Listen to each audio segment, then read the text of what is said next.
भारत के परमाणु ऊर्जा क्षेत्र में अहम किरदार निभाने वाले और भारत के महान वैज्ञानिक राजनीतिज्ञ जिन्होंने भारत के मिसाइल और परमाणु हथियार कार्यक्रमों में अहम भूमिका निभाई है। दोस्तों, परमाणु हथियार कार्यक्रमों में सम्मिलित होने के कारण डॉक्टर अब्दुल कलाम जी को सर्वोच्च नागरिक पुरस्कार भी दिया गया। हालांकि अब वो हमारे बीच नहीं हैं, लेकिन भारत देश उनके द्वारा किए गए कामों और योगदान और राष्ट्रपति के रूप में उनके कार्यकाल को हमेशा याद रखेगा। जी हाँ दोस्तों, आज हम बात करने वाले हैं जिन्हें भारत का मिसाइल मैन भी कहा जाता है, जिनका नाम मैं बड़े ही आदर और सम्मान के साथ लेना चाहता हूँ, डॉक्टर APJ अब्दुल कलाम जी। दोस्तों, आज हम इनके जीवन से जुड़ी कई रोचक जानकारियाँ आपसे साझा करेंगे। दोस्तों, डॉक्टर APJ अब्दुल कलाम जी, जिनका पूरा नाम अबुल पाखिर जलालुद्दीन अब्दुल कलाम है। अब्दुल कलाम जी का जन्म तमिलनाडु में रामेश्वरम के तमिल मुस्लिम परिवार में 15 अक्टूबर 1931 को हुआ था। इनके पिता का नाम जलालुद्दीन था, जो पेशे से नावों को किराए पर देने और बेचने का काम करते थे। कलाम जी के पिता अनपढ़ थे, पर उनके विचार आम सोच से कहीं ऊपर थे। वह उच्च विचारों के धनी व्यक्ति थे और सभी बच्चों को शिक्षा देना चाहते थे। इनकी माता का नाम असीमा था, जो एक घरेलू गृहिणी थी। अब्दुल कलाम कुल 5 भाई बहन थे, जिसमें 3 बड़े और 1 बड़ी बहन थी। जब अब्दुल कलाम का जन्म हुआ तब इनका परिवार गरीबी से जूझ रहा था। परिवार की मदद करने के लिए डॉक्टर APJ अब्दुल कलाम ने छोटी सी उम्र में ही अखबार बेचने का काम शुरू कर दिया था। स्कूल के दिनों में ही वह पढ़ाई में बहुत सामान्य थे, परंतु नई चीज़ों को सीखने के लिए हमेशा तत्पर रहते थे और कई घंटे पढ़ाई किया करते थे।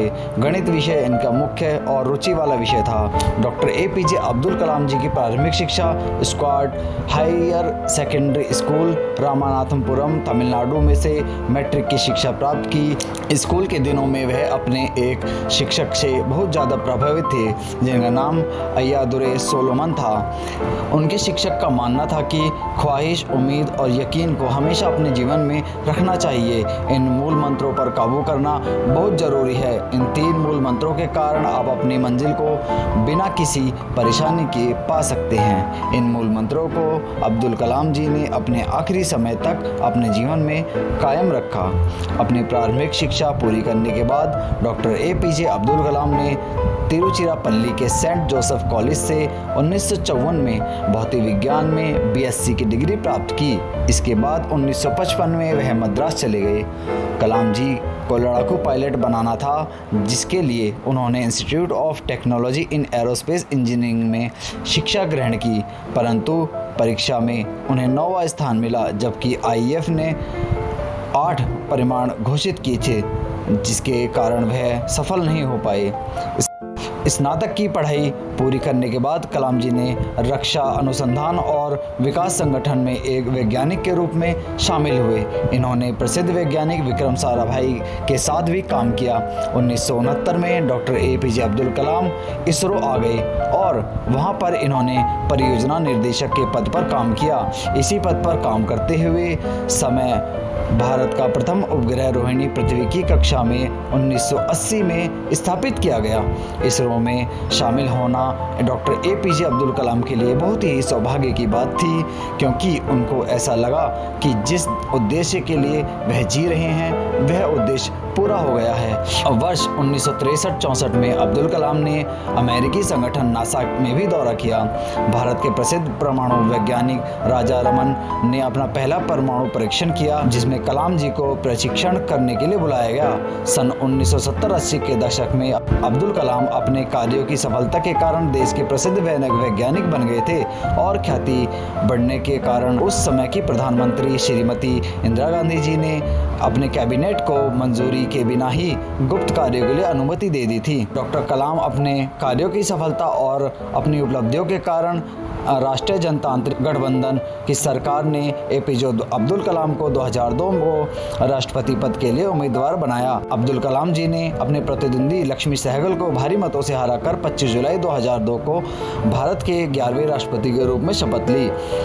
डॉक्टर APJ अब्दुल कलाम एक ऐसे राष्ट्रपति हैं जिनको राष्ट्रपति बनने से पहले भारत रत्न का ऊर्जा पुरस्कार मिल चुका है।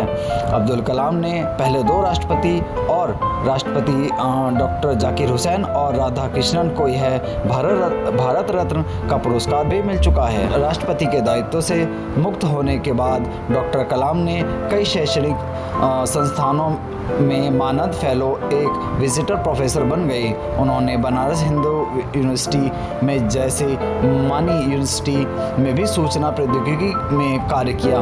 कलाम हमेशा से ही देश के युवाओं के लिए प्रेरणा स्रोत रहे हैं। डॉक्टर कलाम हमेशा से युवाओं के बेहतर भविष्य को बेहतर बनाने के लिए कई तरह के प्रयास करते रहे हैं। अब्दुल कलाम का उद्देश्य यह था कि वह भारत से भ्रष्टाचार को हटा दें। देश के युवाओं ने उनके लोकप्रियता को देखकर अब्दुल कलाम को 2 बार MTV youth icon of the year से नवाजा था।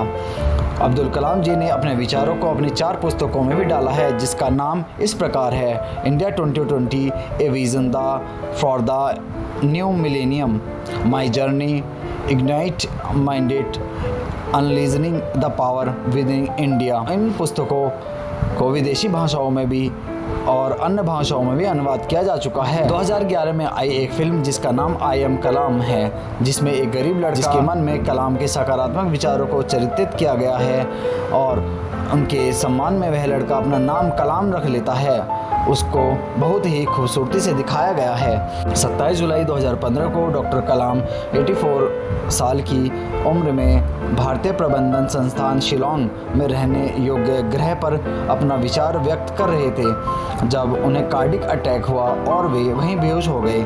लगभग शाम को 6:30 बजे उन्हें बेथानी अस्पताल में ICU में ले जाया गया, जहां 2 घंटे के बाद उनकी मृत्यु हो गई। 30 जुलाई 2015 को उनके पैतृक गांव रामेश्वरम के पास उनका अंतिम संस्कार हुआ। उनके अंतिम अनुष्ठान समय कम से कम 3.5 लाख लोग शामिल थे, जिसमें भारत के प्रधानमंत्री, तमिलनाडु के राज्यपाल, कर्नाटक, केरल और आंध्र प्रदेश के मुख्यमंत्री आदि लोग शामिल थे। अगर व्यक्तिगत जीवन के बारे में कहा जाए तो कलाम पूरी तरह अनुशासन का पालन करते थे। कलाम जी श्रीमद् भगवद गीता और कुरान दोनों का अध्ययन करते थे। भारत को विकासशील देश से विकसित देश बनाने का उनका बहुत बड़ा सपना था। बच्चों और युवाओं के कलाम जी हमेशा से ही प्रेरणा स्रोत रहेंगे। इस प्रकार आज हमने डॉक्टर APJ अब्दुल कलाम के आत्मजीवन के बारे में बताया। आशा करते हैं आपको डॉक्टर कलाम जी के बारे में यह जानकारी बहुत पसंद आई होगी। तो दोस्तों, आपको अगर यह जानकारी पसंद आई है तो चैनल को लाइक, सब्सक्राइब और शेयर कीजिए। धन्यवाद।